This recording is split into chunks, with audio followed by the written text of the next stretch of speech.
모든 방심위의 결정에 대해서 신앙님 김만배 인터뷰가 문제가 있다는 식의 프레임을 계속 짜고 있어요. 그래서 제가 제일 잘 아는 봉지욱 기자한테 이 건에 대해서 좀 명확히 한번 들어보고 싶어요. 그래서 좀 일단은 특수보험사 10여 명이 대선 개입 여론 조작 특별수사팀이라는 타이틀을 붙이고 지난해 9월 7일부터 11개월간 수사를 하고 저희를 이제 기소했는데요. 70여 페이지 공소장에 당초 검찰이 언론에 그렇게나 흘려줬던 이재명 그리고 뭐 민주당 이 배우다 김만배가 배우다라는 증거는 단 하나도 없었습니다. 그러니까 저희 담당 재판장이 그러니까 여기 도대체 이재명 공산당 프레임 같은 게 왜 들어가 있냐, 이것이 도대체 윤석열의 명예훼손 사건과 무슨 상관이냐 호통을 치면서 검사들을 혼내고 또 공소장을 바꿔오라고 지시하는 아주 황당한 재판이 지금 진행이 되고 있고요.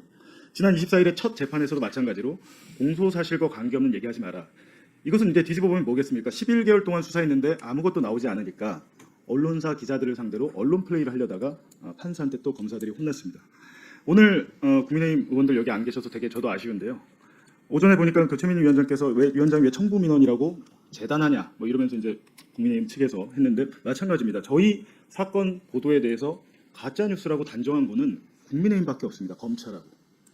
아직 이제 재판이 시작됐고 비로소 지난 24일에 첫 공판이 시작됐을 뿐인데 검찰 수사 단계에서 이것은 가짜 뉴스다라고 규정을 하고 시작이 됐고요. 그래서 다음 주부터 저희 뉴스타파를 비롯한 이제 여러 언론사들이 함께 협업해서 검찰이 이번 재판부에 낸 증거 기록 중에 자신들의 공소 사실을 뒤집는 증거들이 거기 안에 되게 많이 있습니다.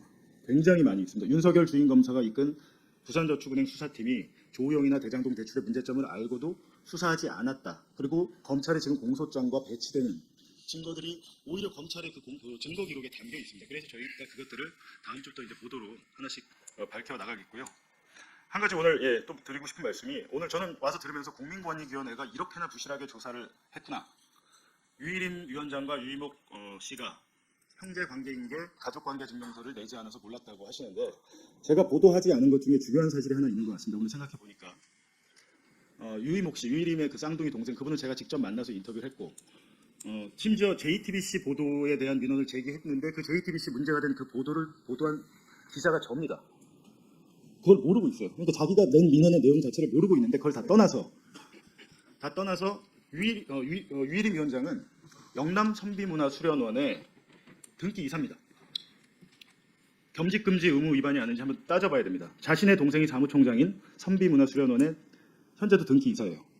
근데 이번 청구민원 리스트를 봤더니 그 수련원과 관계된 분들이 5명 이상이 똑같은 민원을 냈고, 그리고 두 번째는 저는 이 사건이 청구민원이라는 걸 저희 뉴스타파가 이름 붙인 겁니다. 저희는 민원사주란 말은 쓰진 않았어요. 청구민원이라고 한 것은 이미 그 2019년 팀장 김모 팀장이 판결문에, 서울행정법원 판결문에 판사가 방심위 같은 기관은 고도의 공정성과 객관성이 요구되는 기관인데 이런 대리민원 혹은 청구민원을 저지른 것은 용납할 수 없는 비리라고 판사가 판시를 했습니다.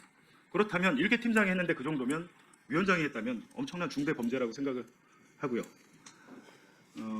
어쨌든 저희가 지금 1년째 유일임 청구민원 보도를 하고 있는데 저는 이 사안이 이렇게까지 끌 사안인가. 박근혜 정부 때만 해도 이 정도면 기관장을 질책하고 또 수사를 의뢰하고 했을 텐데 이번에 연임이 되는 것을 보고 또 지금 뒤에 앉아 계신 공익제보자들이, 공익신고자인지 뭔지 모르겠지만 저희 언론 입장에서는 저분들이 정말 소중한 분들이에요.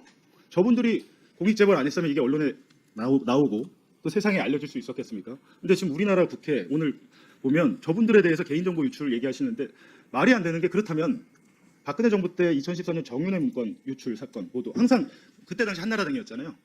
이런 일이 벌어지면 항상 지금 한나라당, 새누리당, 그리고 지금 국민의힘까지 마찬가지로 메신저를 공격하고 제보자를 공격합니다. 그때도 똑같이 그랬어요. 그런데 2014년에 박관천 전 행정관이 13시와 정윤회 문건을 문건을 썼을 때, 그게 언론에 나왔을 때 제대로 수사가 됐다면 2016년에 박근혜 대통령이 탄핵을 당하는 일은 아마 없었을 겁니다.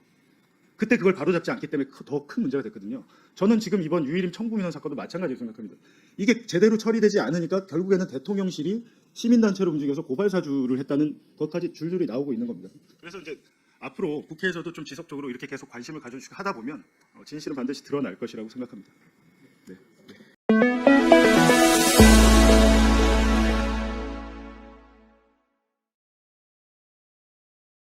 스픽스는 말하는 언론입니다. 대세는 유튜브, 그중에서 스픽스. 좋아요, 댓글, 구독, 알림 설정. 여러분이 저희를 사랑해 주시고 우리가 여러분을 사랑하는 4가지 방법입니다.